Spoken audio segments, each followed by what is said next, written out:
एक तरफ विशाल जी, एक तरफ विवेक जी। कहीं एक और एगो विकेट गिरल नु तो मैं शांत हो जाए। ये भोजपुरी वो खून मांगता है।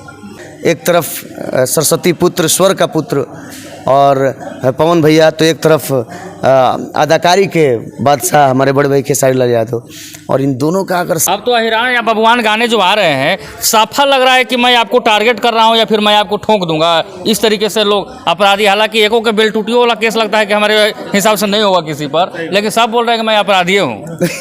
अपराधी तनी बन के लोग देखे ना, जे दिन नो कबरी नु सही बात, आप छवाड़ा में बियर के बोतल जाई, अपराधी मुंह से बोले से हो जाई। सही बात, मुर्गा के कलेजी खा के अपराधी हो जीबो।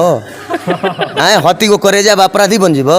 सही बात। आज के तो 1500 में गोली चलावे के तैयार बने चले का। बिल्कुल। कि आपका रोड पे एक्सीडेंट होता है, भगवान ना करे किसी का भी, 10 लोग दौड़ के आ जाते हैं। अगर लोग रहते हैं तो उठाने से पहले कोई पूछता है कि आप बाबू साहब हैं कि जादू जी हैं, आपको उठा करके हॉस्पिटल लोग पहुंचाता है। उससे भी बड़ी बात कि जिस डॉक्टर के पास आप जाते हैं, आप अपनी ज़िंदगी और मौत से जूझ रहे हैं, कभी उनसे सवाल किया आपने कि आप यादव हैं तभी मैं आपका इलाज, आपसे इलाज लूँगा या इलाज कराऊँगा? और दूसरी बात, वो डॉक्टर कभी आपसे पूछता है कि आप यादव हैं या राजपूत हैं तभी मैं आपका इलाज करूँगा? जैसे ही पता चले कि यादव समाज के गायक हो तो और वर्ग के लोग कहे कि मारा हटावे करा के गरक नहीं सुने के, वो अच्छा गाओ तो तब हो।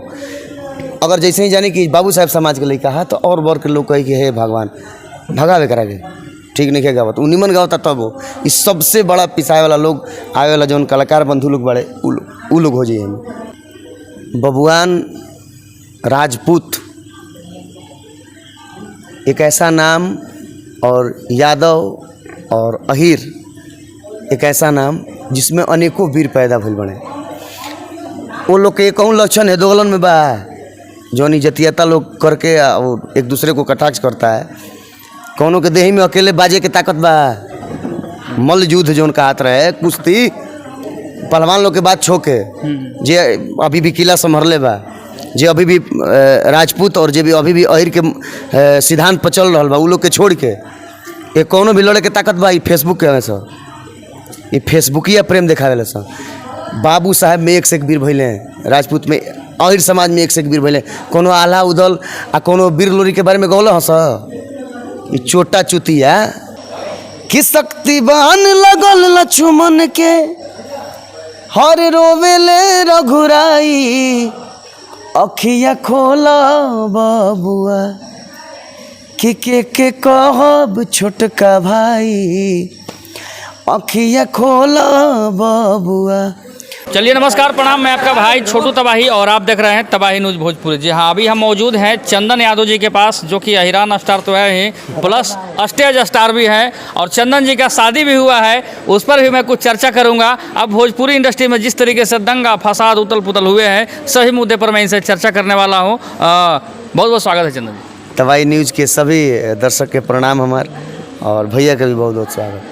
पहले ये बताइए कि शादी अकेले कर लिए और मिठाई किसी को नहीं खिलाई, मीडिया को गलत बात है ना? देखिए, हम कार्ड धो के चल गो रही। अच्छा। हम अकेला आदमी बनी। हाँ। तो ये सब कार्ड अपना इथी महाकाल स्टूडियो में रखल रह गोइल। हाँ। केहू भी गोइल नहीं चलते, हम क्षमा चाहब, लेकिन हमारा ऐसा मन ना रहे जे केहू के हम। चलिए भाई, क्षमा मांग रहे हैं, लेकिन आज मिठाई तो हम लोग खा ही लेंगे। आज बोलबम गाने का और सावन गीत का आपका शूट चल रहा है, मतलब कि कौन कौन से गाने का शूट चल रहा है? गाना के टाइटल बताओ कि मना कर बने दीपक भैया, ये चलते ये चलता, अब आई तो लोग सुनी। अच्छा चंदन जी, हमेशा स्टेज पर कहीं ना कहीं धमाल मचाते रहते हैं, बवाल मचाते रहते हैं, एनर्जी इतना कहाँ से मिलता है आपको? एनर्जी दर्शक से, पब्लिक ही सबसे बड़ा एनर्जी है बड़े कलाकार के। और हम देखत रही ना जे मंच के नीचे केकरा का निक नहीं लागत, के नाक सुकड़ावता, वही अनुसार हम गाना शुरू कर दिला। अच्छा, सबका चेहरा देख के पकड़ लेते हैं। हाँ, जरूरी बा।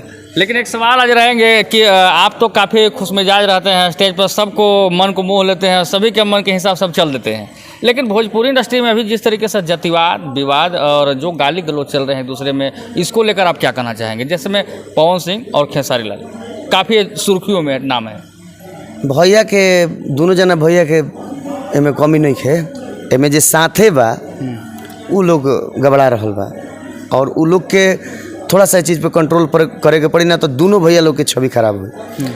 इतना सुंदर गौनिहार, इतना सुंदर एक्टर, एक तरफ सरस्वती पुत्र, स्वर का पुत्र और पवन भैया तो एक तरफ अदाकारी के बादशाह हमारे बड़े भाई खेसारी लाल यादव, और इन दोनों का अगर साथ में एक मूवी आ जाए तो वो एक प्रमाण होगा, ब्लॉकबस्टर होगा कि कलाकार अगर साथ रहें तो कितना कुछ दे सकते हैं भोजपुरी को।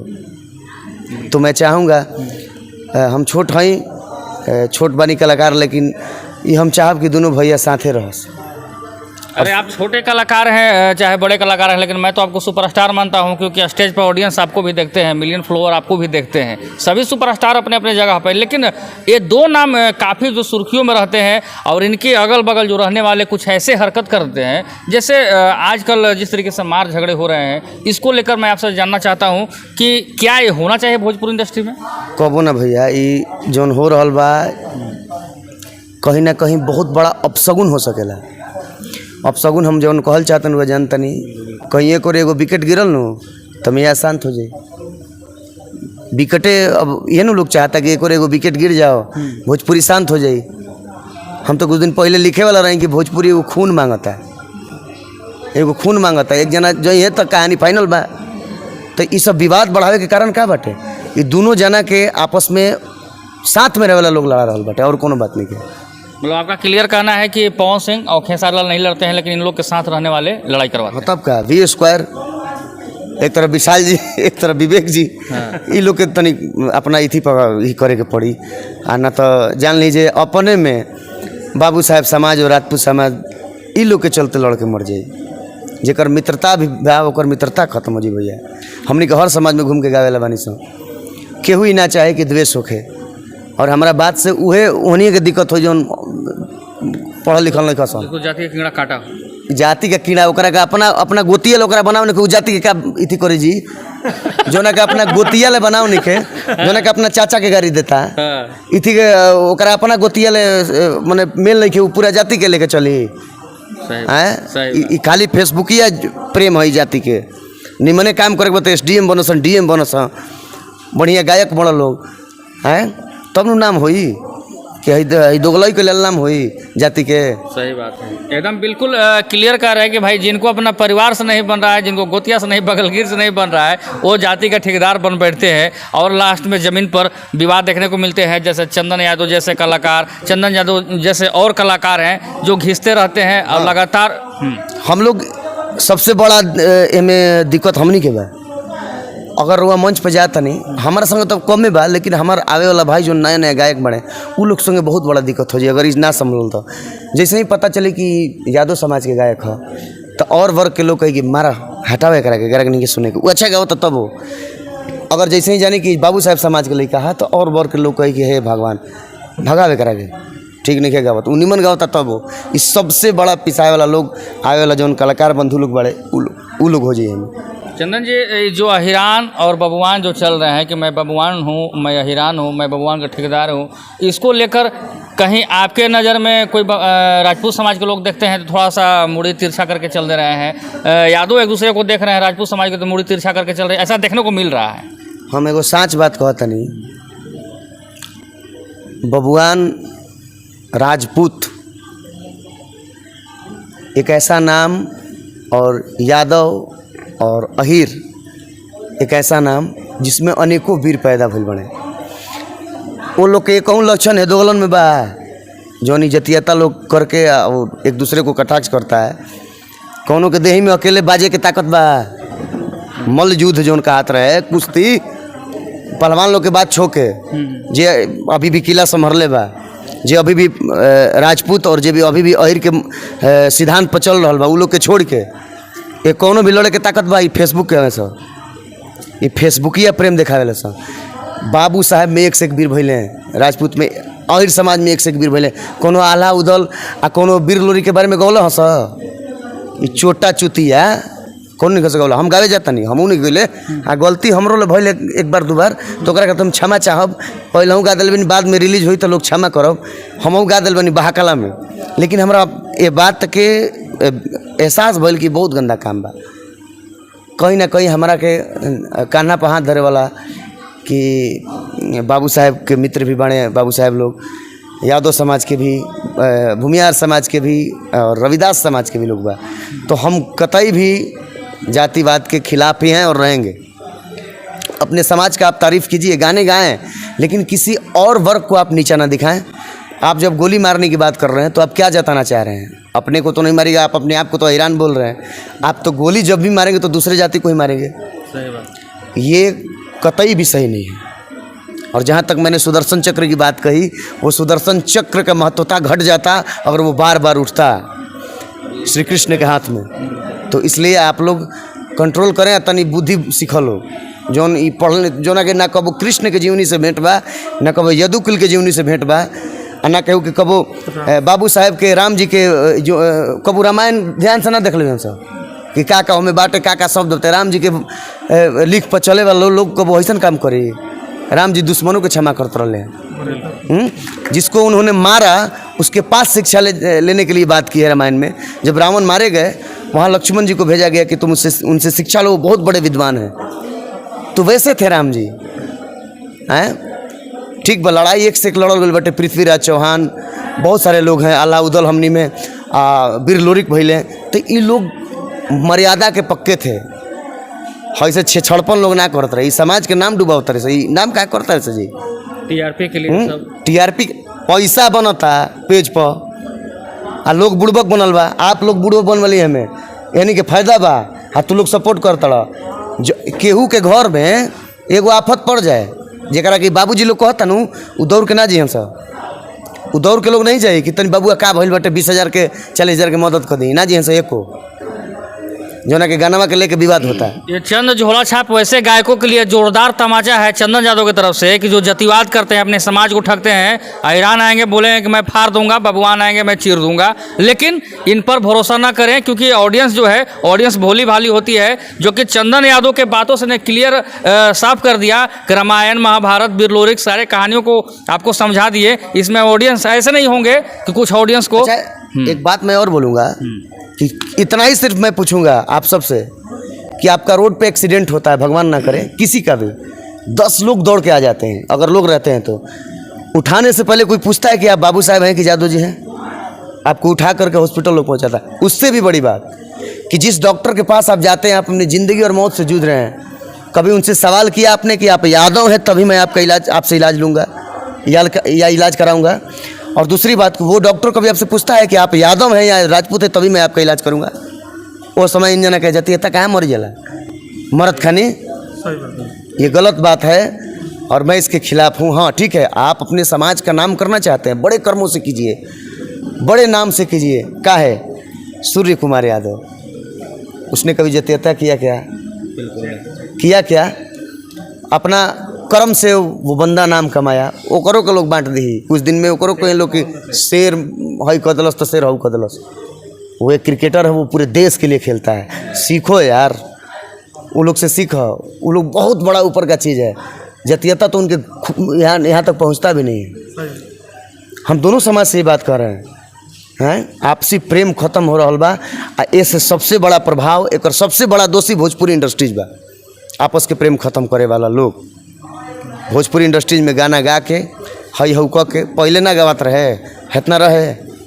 भरत शर्मा जी के बेरी, मदन राय जी के बेरी, हैं बलेश्वर जादव जी के बेरी रहे सब। अब तो अहिरान या बबुआन गाने जो आ रहे हैं, साफा लग रहा है कि मैं आपको टारगेट कर रहा हूं या फिर मैं आपको ठोक दूंगा। इस तरीके से लोग अपराधी, हालांकि एको के बेल टूटियों वाला केस लगता है कि हमारे हिसाब से नहीं होगा किसी पर, लेकिन सब बोल रहे हैं कि मैं अपराधी हूँ।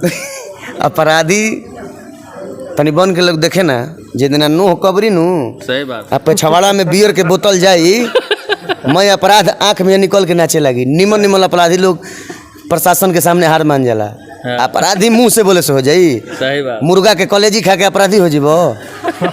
हाथी को करेजा अपराधी बन जीबो? सही बात। आज के तो 1500 में गोली चलावे के तैयार बने चले का। बिल्कुल। उसके बाद परिणाम क्या होता है? अरे आप लोग अपने समाज को ये लोग जो स्टेटस लगाते हैं छोटे छोटे बच्चे, ये लोगों के पूरे जीवन को बर्बाद करने में ये बहुत बड़ा हाथ है। अरे ओकरा के कहो ना कि बाबू फलना जगह के एगो लड़का डीएम हो गल, तू हो जाना।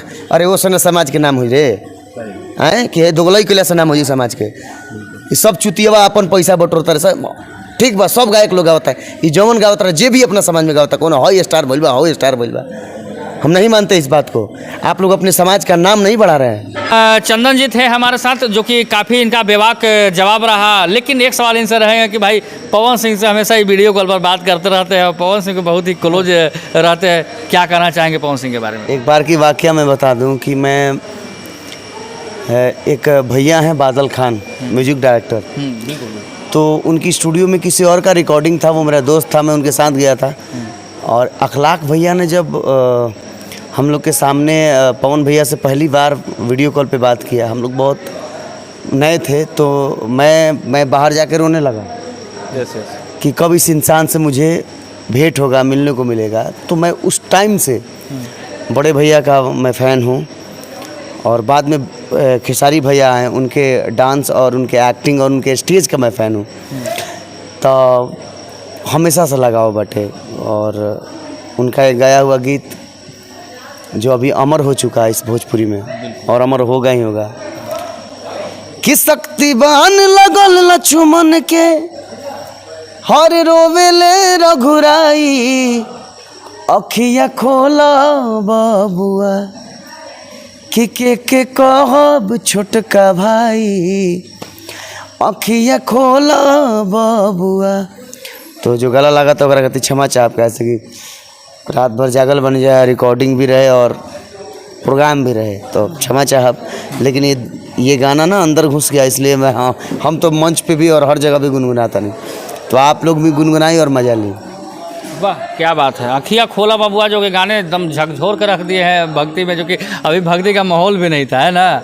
तो लास्ट में जो विवाद कर रहे हैं कुछ लोग फेसबुकिया गुंडे हैं जो आके किसी को गलिया दे रहे हैं, किसी भी सुपरस्टार को, तो इसको लेकर आप क्या करना चाहेंगे? जातिवाद में अगर भोजपुरी बटी तो कुछ भी नीमन चीज़ सुने के ना मिली। जैसे कि इतना दिन तक कान तरस गइल, तब जाके वो गीत आइल, अखिया खोला बबुआ रोइल रघुराई। उससे पहले फिल्मों का दौर लगभग एकदम लोग भोजपुरी देखना बंद कर चुके थे, तो हमारे खेसारी भाई का फिल्म आया, एक संघर्ष और एक फरिश्ता, जिसको देख के उम्मीद जगा कि बाप रे बाप भोजपुरी में भी ऐसा एक्टिंग कोई कर सकता है। तो ये दोनों भाई अगर जिस दिन एक हो गए, उस दिन भोजपुरी को एक नया मुकाम मिलेगा बड़े भाई। और जो गा देते हैं उनको काढ़िए, लेकिन वायरल मत कीजिए। काने के बा मार के नहर में बिक दो, लंगटे क्या करे के बा, मारा नहर में बिक दो। दोनों सुपरस्टार के खिलाफ जो भी बोल रहे हैं, इनके खिलाफ में जो खेसारी भाई के खिलाफ में बोल रहे हैं और जो पवन भैया के खिलाफ में बोल रहे हैं, वो अपना फिर में बने सो, उनकी यूट्यूब चैनल चलता, पेज चलता, वो सारे पैसा कमाई चाहता था, लेकिन लोग के बुझात नहीं के उनके मारा जन काटो आ बोरा में कके नहर में बिक दो। क्लियर। कभी रोहतास जिला उन्हीं के भेंट हो जिनू तो सबके पता है कि रोहतास का है। सही बात है। मार के वही पहाड़ पर बिक दिए आदमी। बिल्कुल। तो रोहतास में आइए।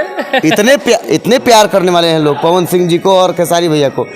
अब पब्लिक बुड़बक थोड़े भाई, सब जानता लोग कि बुड़बक बनाओ तड़े सा, ये विवाद कराओ तड़े सा।